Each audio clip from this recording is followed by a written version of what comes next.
ایک روز مرید کو یہ خیال آیا کہ یہ عورت روزانہ ایک اشرفی کہاں سے لاتی ہے، جبکہ گھر میں یہ گھر سے باہر بھی نہیں جاتی، اور جب یہ جنگل سے میرے ساتھ آئی تھی تو سوائے اس ایک برقعے کے اس کے پاس کوئی سامان نہیں تھا۔ تو اس نے اپنے ہمراز دوستوں سے تذکرہ کیا،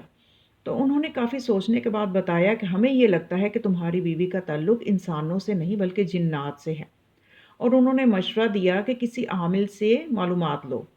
اور اگر یہ معلوم ہو جائے کہ یہ کوئی جن ہے تو پھر بہتر ہے کہ اسے چھٹکارا حاصل کرو، کیونکہ جن و انس ایک ساتھ نہیں رہ سکتے۔ اگر کسی روز بھی اس کی مرضی کے خلاف بات ہو گئی، اسے غصہ آ گیا، وہ تمہیں جان سے مار سکتی ہے۔ یہ سن کر مرید کا برا حال ہو گیا اور وہ ایک عامل کی تلاش میں نکل پڑا۔ تو یہاں تک کہ اس کی ملاقات ایک عامل سے ہوئی، اور اس عامل نے اس کو کچھ تعویذ وغیرہ دیے اور اسے کہا کہ اپنے گھر میں اپنی بیوی سے چھپا کے ان تعویذوں کو جلانا اور ان کی دھونی دینا شروع کر دینا۔ اب وہ ہر وقت اپنی بیوی سے خوفزدہ رہنے لگا، کیونکہ اس عامل نے بھی اس کو یہی کہا کہ جو تم حالات بتاتے ہو اس سے مجھے یہی لگتا ہے کہ اس کا تعلق انسان سے نہیں ہے، وہ انسان نہیں ہے بلکہ وہ جنات کے گروہ سے ہے۔ تو ایک دو ہفتے اسی طرح گزر گئے۔ ایک روز اس کی بیوی کہنے لگی، آخر تم کس چکر میں پھنس گئے ہو؟ یہ تعویذ کیوں کرواتے ہو؟ مجھے ان تعویذوں سے سخت تکلیف پہنچ رہی ہے، اور تمہارا یہ اندیشہ صحیح ہے، میں جن ہوں، لیکن میں سچے دل سے تمہاری وفادار اور مخلص بن کے رہنا چاہتی ہوں، اور میں قسم کھا کے یقین دلاتی ہوں میں کبھی کسی طرح کا تمہیں نقصان نہیں دوں گی،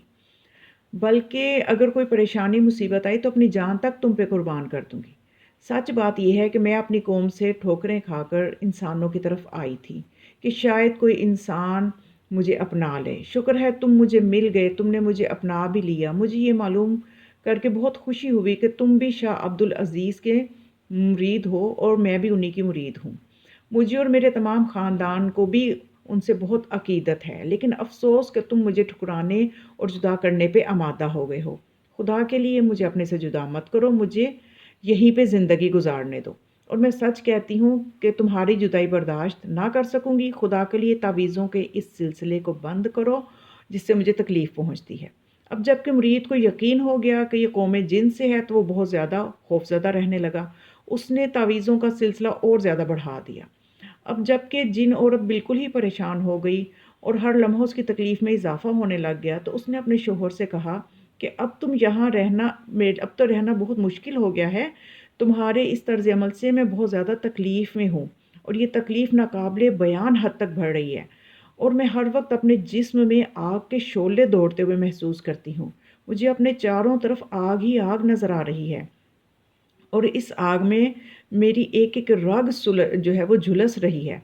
اب جب کہ تم نے ارادہ ہی کر لیا ہے کہ تم مجھے تکلیف دیتے رہو گے، اور اب تم نے مجھے مجبور کر دیا ہے کہ میں تمہارے گھر میں نہ رہوں، تو پھر اگر تو تم نے یہ ارادہ پکا کر لیا ہے کہ میں تمہارے جو ہے گھر میں اب رہنے کے لیے میرے لیے کوئی گنجائش نہیں ہے، تو پھر میں یہاں سے چلی جاؤں گی۔ یہ میری بدنصیبی ہوگی کہ مجھے اپنے گھر سے تم نکال رہے ہو، اور حالانکہ میں تمہارا بے حد احترام کرتی ہوں، کیونکہ تم میرے شیخ مرشد کے مرید ہو، اس لیے میں تمہیں کوئی بھی سزا نہیں دوں گی، کوئی بھی تکلیف نہیں دوں گی، اس لیے کہ میں تمہیں تکلیف میں دیکھ نہیں سکتی۔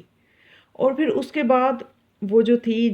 عورت کی روپ میں جو جنی تھی، اس نے یہ خدا حافظ کہا، اور روتی ہوئی اس نے اپنے بچوں کا ہاتھ تھاما اور روتی ہوئی آنسو بہاتی ہوئی دروازے کی طرف چل دی، اور دروازے کے قریب دیوار کے پاس جا کے کھڑی ہو گئی، اور اپنے شوہر کو اور گھر کو ایک ایک چیز کو بڑی حسرت سے اس نے دیکھا، اور رندی ہوئی روتی ہوئی آواز میں اپنے شوہر کو آخری سلام کیا، اور اپنے دونوں بچوں کو بڑی عجیب و غریب نظر سے گھورا، اور وہ دونوں معصوم بچے آہستہ آہستہ دھواں بننے لگے، اور کچھ ہی دیر میں دھواں بن کے اس دیوار میں سما گئے۔ اس کے بعد اس عورت نے ایک بار پھر اپنے شوہر کو درد بھرا سلام کیا، اور چند ہی سیکنڈ میں وہ بھی دھواں بن کے اس دیوار میں سما گئی۔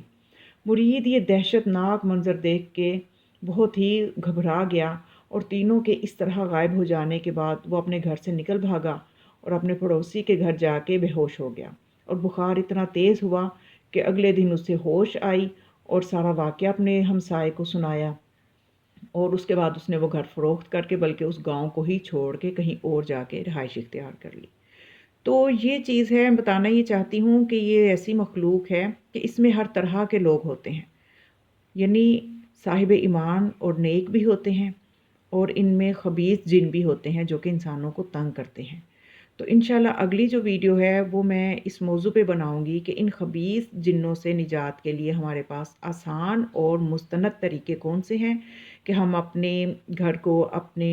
ارد گرد کے ماحول کو اس گروہ سے محفوظ رکھ سکیں۔ تو آپ جو ہیں ضرور ان معلومات کو آگے بھی پہنچائیں، اور چینل کو ضرور سبسکرائب کریں۔ دعاؤں میں یاد رکھیے گا۔ والسلام علیکم۔